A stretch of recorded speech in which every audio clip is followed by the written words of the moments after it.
Hola queridos amigos, hace mucho tiempo que no hacía un video y decidí hacer este porque quería darles a conocer la última pintura que hice.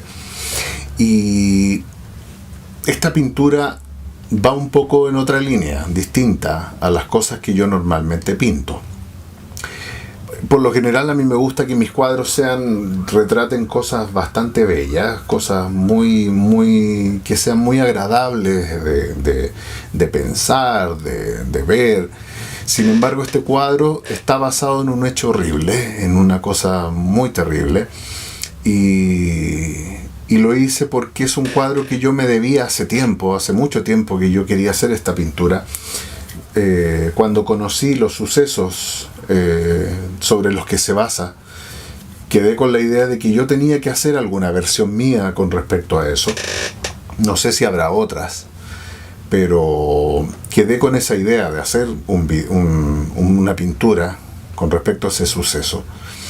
Y como no es algo bello de mencionar ni de destacar, me gustaría hacer una advertencia a los niños, porque yo sé que a veces mis videos los ven niños y tengo alumnos que son pequeños. Me gustaría pedirles que dejaran el video hasta acá y no siguieran viéndolo, porque me gusta hacer esa advertencia. Esto no es algo que los niños deban escuchar, a mi juicio. Son cosas dolorosas.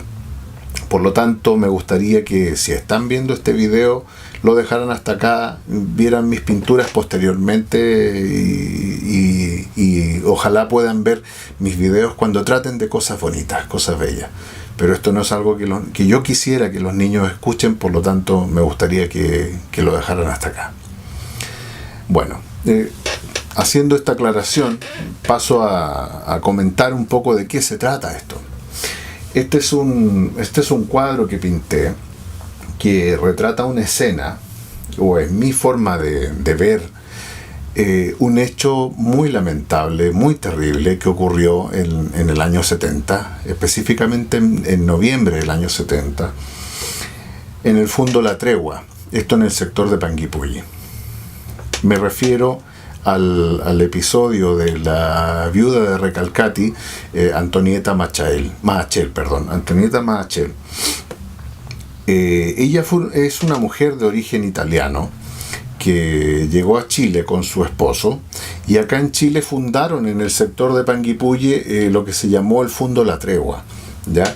Bueno, posteriormente ella enviudó y era una mujer que al año 70, cuando ella muere, tenía 40 años más o menos.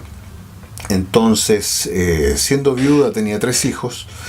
Y quizá sería bueno dar el contexto de cómo ocurre esto, de qué es lo que estaba ocurriendo en el país en ese momento. Gracias a los gobiernos de Frei y de Allende, acá se estaba dando lo que se llamó la reforma agraria.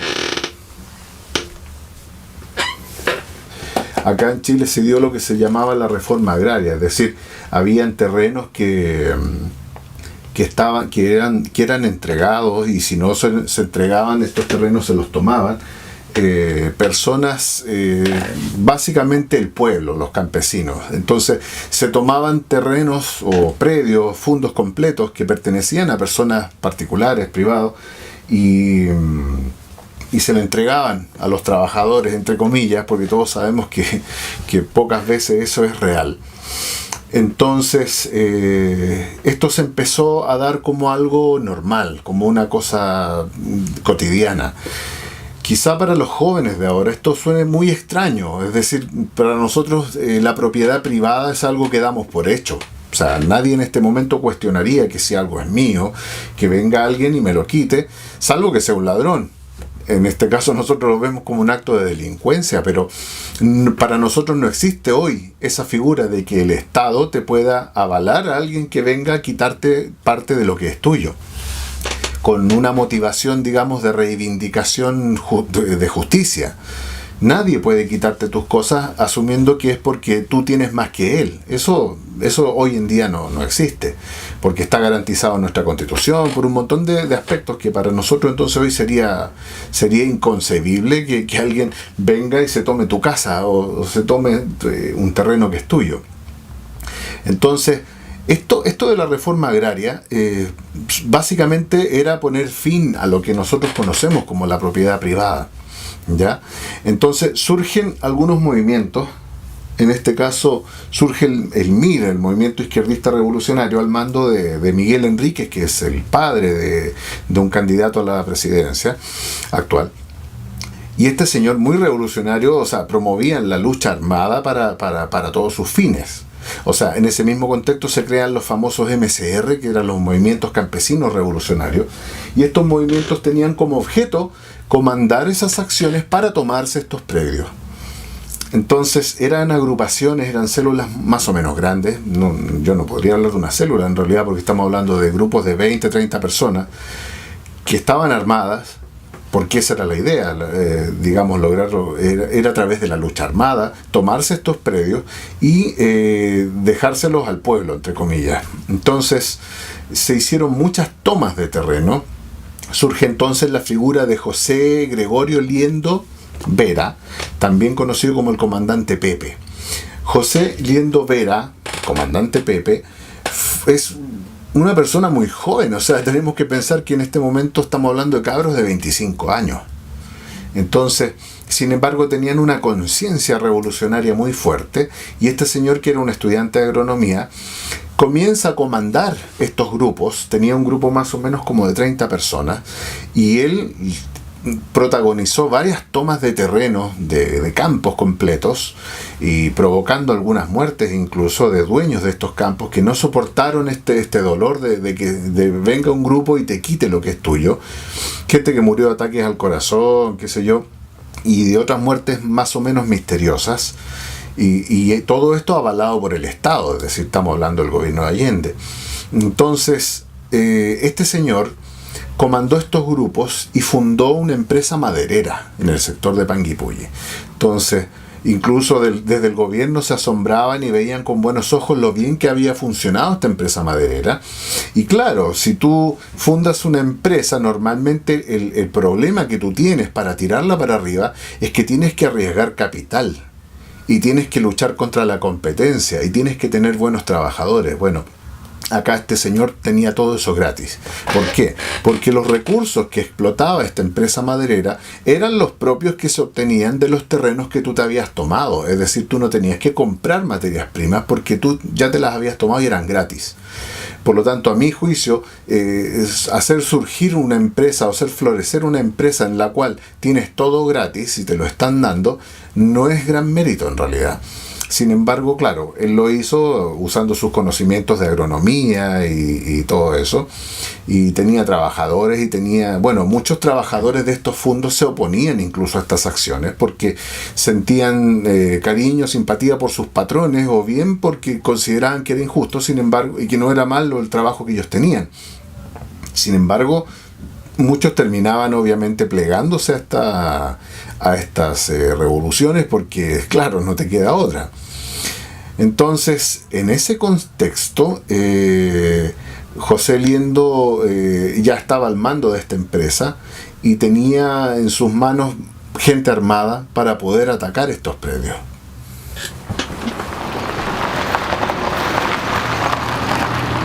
Bueno, acá ya estoy en mis potreros queridos.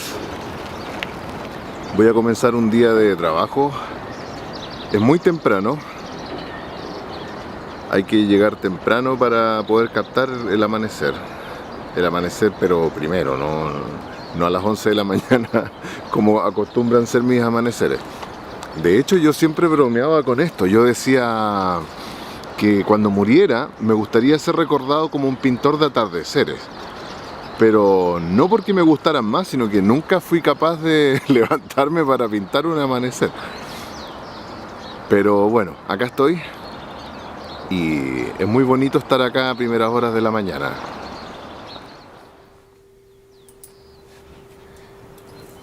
Quienes me conocen saben que yo soy una persona, un pintor que le gusta mucho pintar en vivo. Es verdad que a veces uno trabaja con fotografías, pero cuando estamos pintando paisaje, aunque vayamos a ocupar una fotografía, yo recomiendo siempre acercarse al lugar, a buscar algún lugar en la naturaleza similar al que queremos plantear, para buscar ideas. ¿Por qué?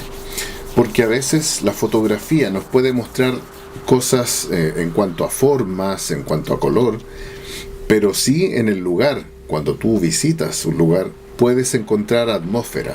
Por ejemplo, la luz que se cuela entre los árboles, en este caso a mí me gustó mucho, y me llamó mucho la atención el efecto que se logra cuando el sol pasa entre las ramas de los árboles. Entonces, esa es una idea que a mí me gustaría captar. Y lamentablemente en el caso de donde yo estuve pintando, la luz pasaba entre unos árboles que yo no era lo que yo quería pintar. Yo quería plasmar la vastedad de un potrero, de un campo. Entonces los árboles que yo capté no tenían esa luz, sin embargo tenían una bruma, una niebla, que me gustó mucho también y me impactó.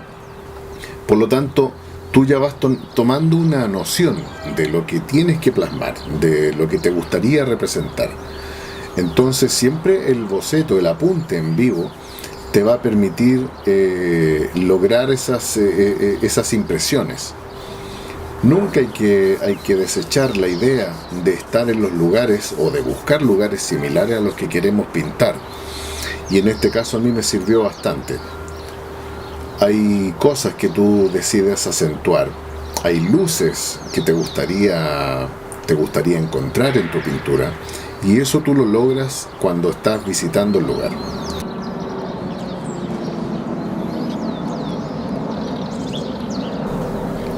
La niebla matinal que se asoma a ras de suelo me gustó mucho. Sin embargo, me hubiese gustado más que hubiese estado acompañada del sol.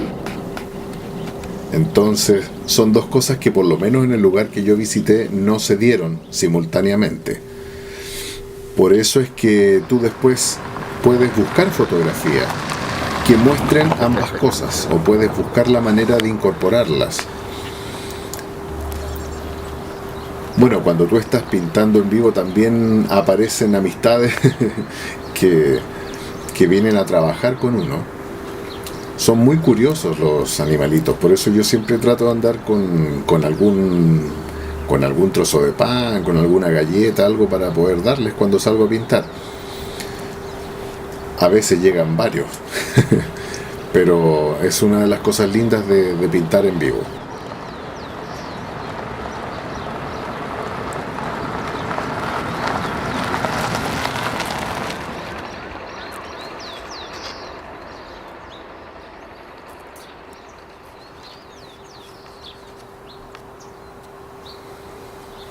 En este caso yo usé barras de pastel por un tema de rapidez.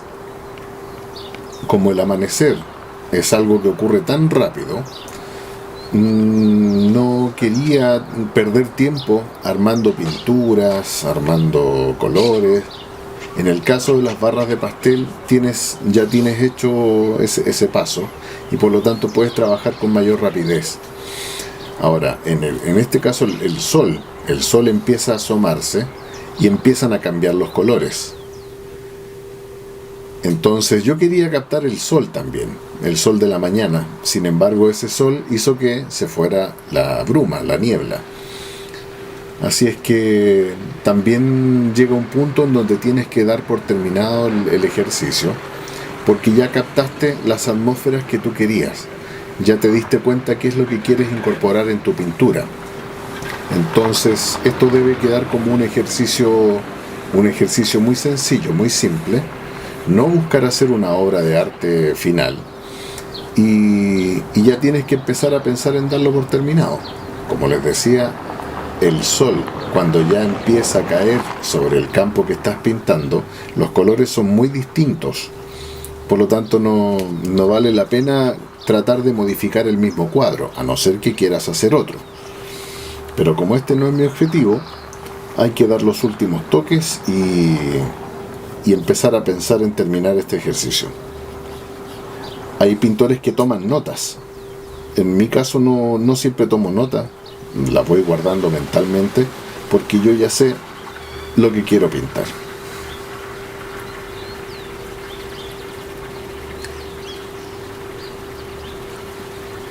Estos potreros han sido mi inspiración durante mucho tiempo.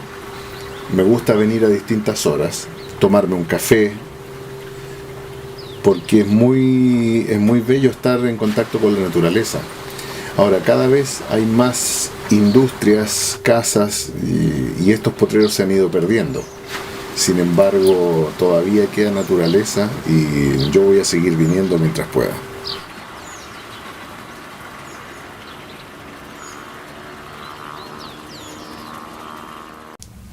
Hubo incluso una entrevista que se le hizo a este señor, a José Gregorio, y en esa entrevista él le dice a la periodista que para que la revolución funcione tienen que morir aproximadamente 1 millón de chilenos, porque de esa manera el pueblo se compromete y se compenetra con la revolución. Estamos viendo que los chilenos nunca hemos tenido esas ideas tan radicales. El chileno se caracteriza un poco por ser más dócil, por ser más dado al trabajo, dado no a revoluciones. Yo siempre he considerado que estas cosas están más vinculadas a gente del trópico, gente de sangre más caliente, quizá. Pero eso no quita que muchas veces la gente se contagie de esas ideas. Bueno, él tenía muy dentro, lo mismo que Miguel Enrique, tenía muy arraigadas esas ideas de la violencia, de revolución, de matar y para lograr el objetivo final, que era la justicia. A mí me recuerda un poco un afiche que vi una vez de tiempos de la Revolución Francesa, en donde habían unos señores que eran los promotores de la Revolución Francesa, justicia para el pueblo, y llevaban unas lanzas con unas cabezas metidas en la lanza, y decían que estaban luchando por la igualdad y la fraternidad.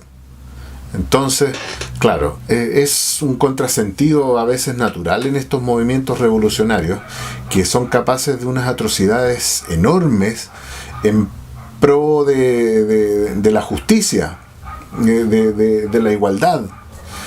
Entonces, ¿qué ocurre? El 29 de noviembre de 1970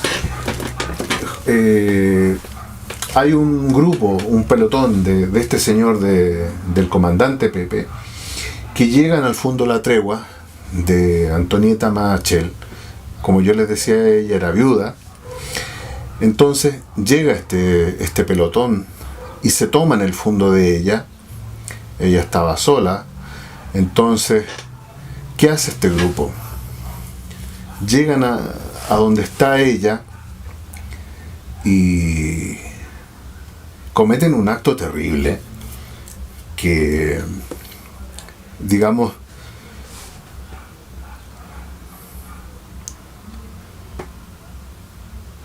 todo el grupo, todo el grupo de revolucionarios la llevan a un lugar de la casa y proceden a violarla por turnos, todos. Ese grupo de hombres, algunos jóvenes, otros deben haber sido mayores, sin embargo se turnan uno por uno para violarla en forma terrible. Una mujer joven, viuda, que ve cómo su tierra, su casa, algo que le costó años, de pronto es violentada sin que nadie te pueda ayudar, porque el Estado está de acuerdo, porque el presidente está de acuerdo, porque los partidos políticos están de acuerdo y porque existe un movimiento revolucionario que dice que está bien, que tú tienes que usar el medio que sea para que el pueblo triunfe, para que el pueblo se imponga. Entonces, le quitan a ella todo, hasta lo más sagrado que tú puedes tener, que es tu alma, tu persona.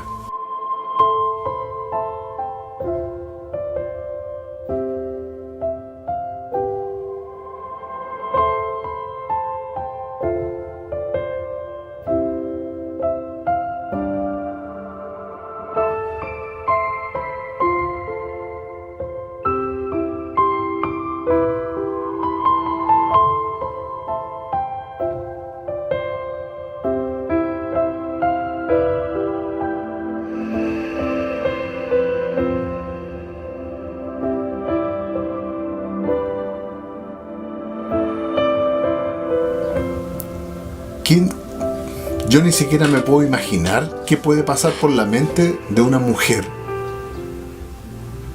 que le fue arrebatado todo de esa forma tan vil, tan terrible.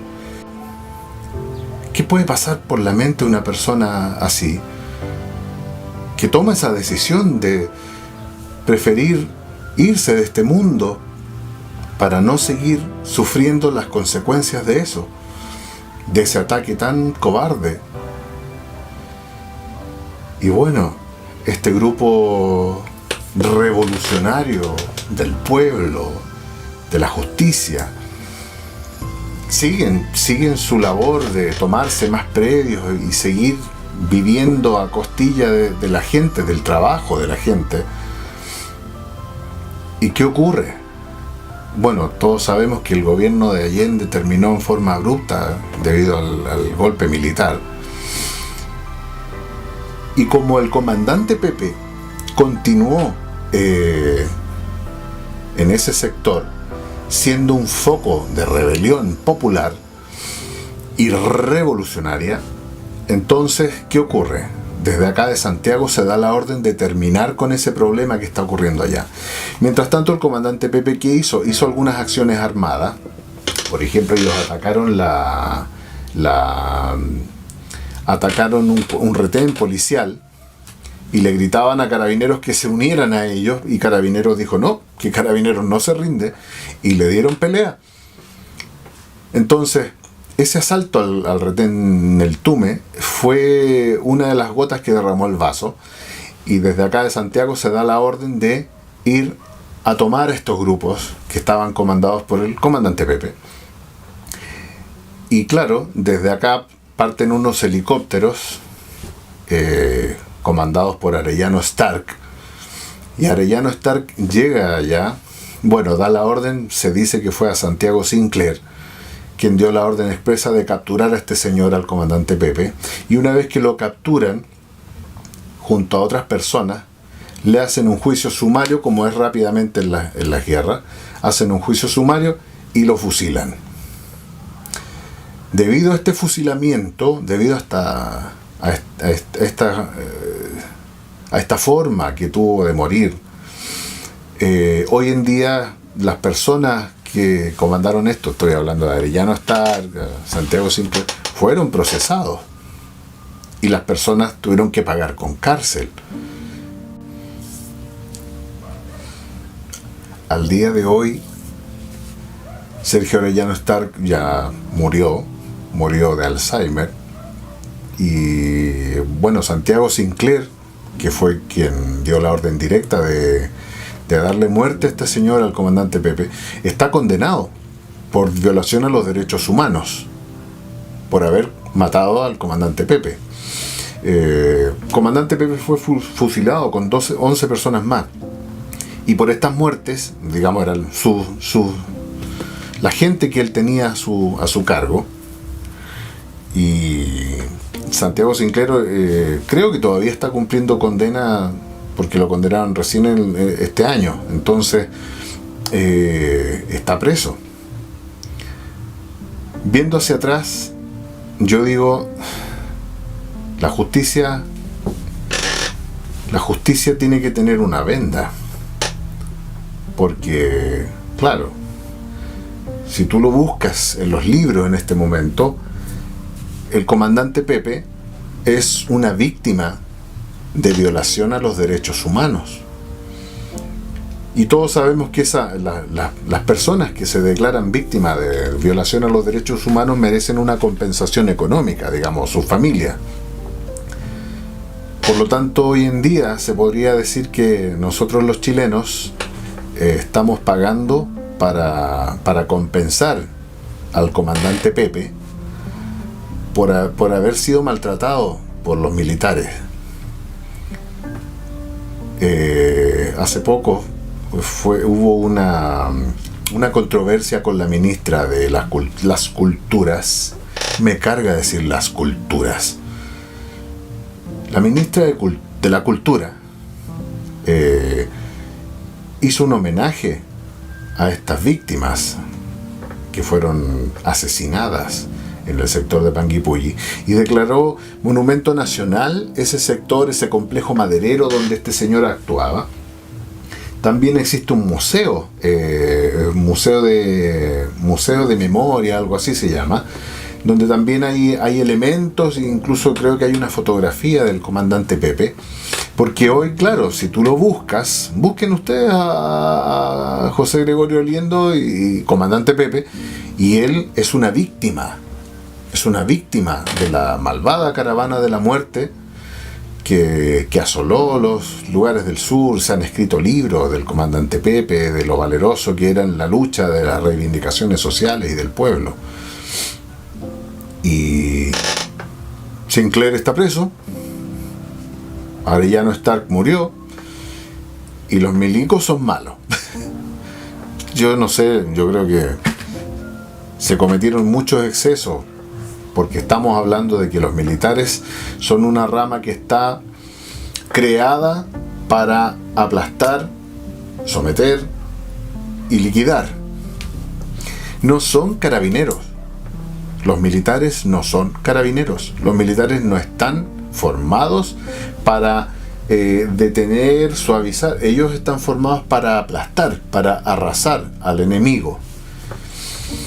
Yo nunca he estado en una guerra, pero me imagino que de estarlo, yo querría un ejército que ojalá arrasara al enemigo para que ellos no nos hicieran eso a nosotros.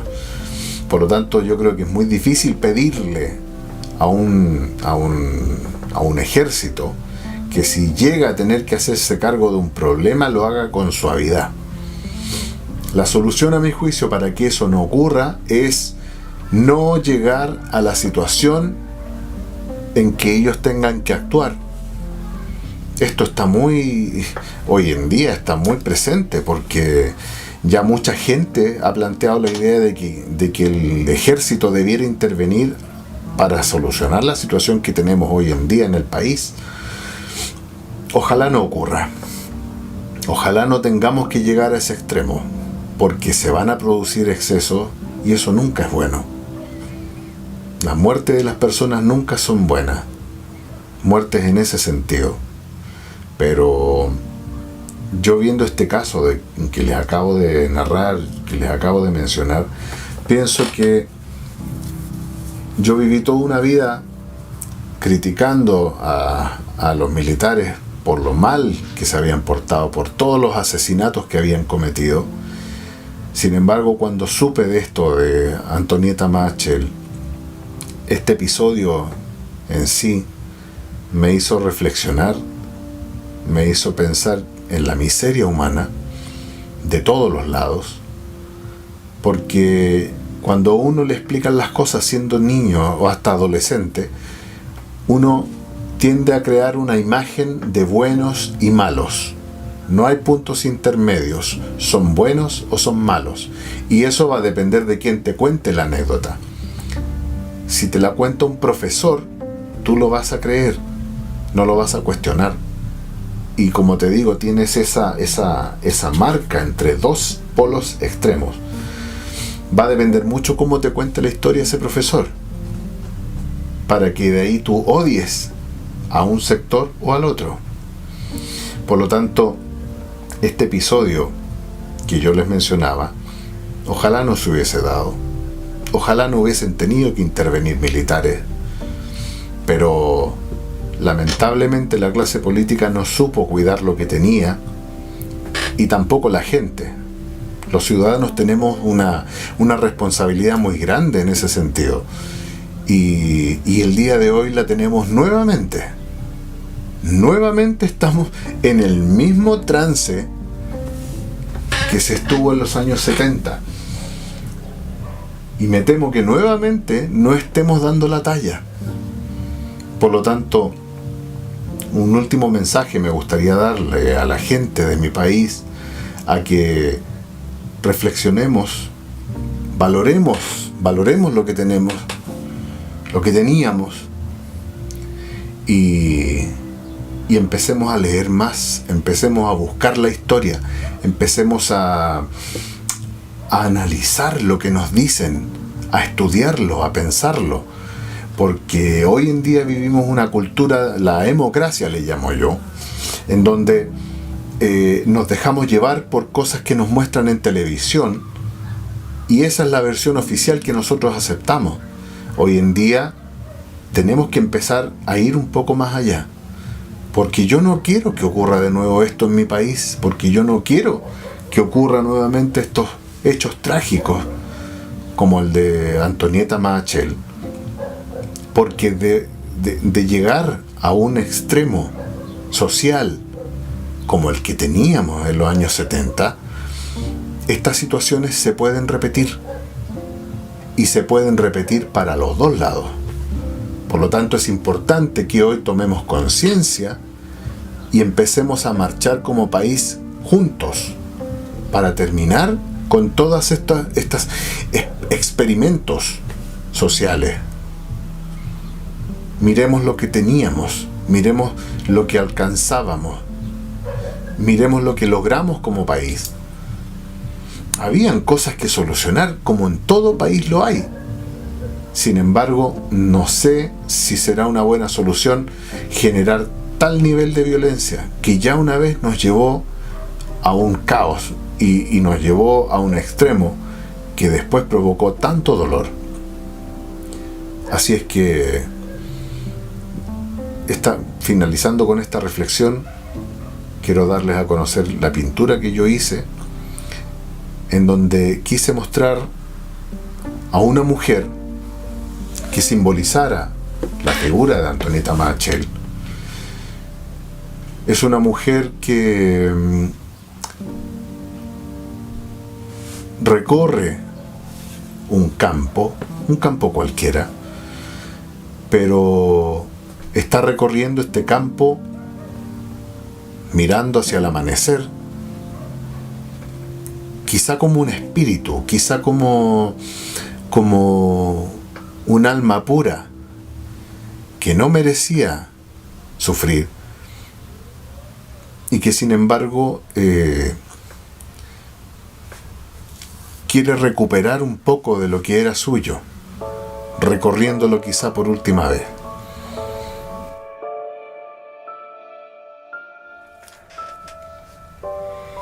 Este cuadro que yo pinté busca mostrar precisamente eso.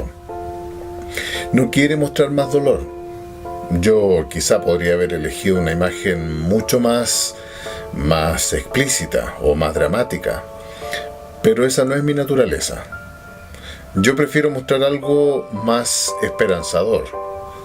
Una figura que pasó por un dolor muy grande, pero que en forma de un alma pura vuelve a caminar por sus campos, vuelve a caminar por sus tierras, quizá por última vez, y vuelve a mirar un amanecer, sintiendo que eso que tiene, ahora ya no se lo van a poder quitar.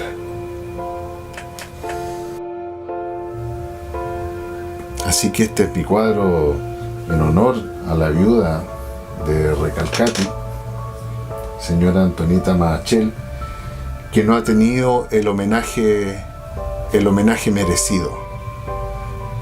Esta es mi forma de hacerle un pequeño homenaje, muy humildemente, para recordarla y recordar que la intolerancia, la falsa noción de igualdad, la falsa noción de justicia, muchas veces está en manos de quienes menos están dispuestos a honrarla.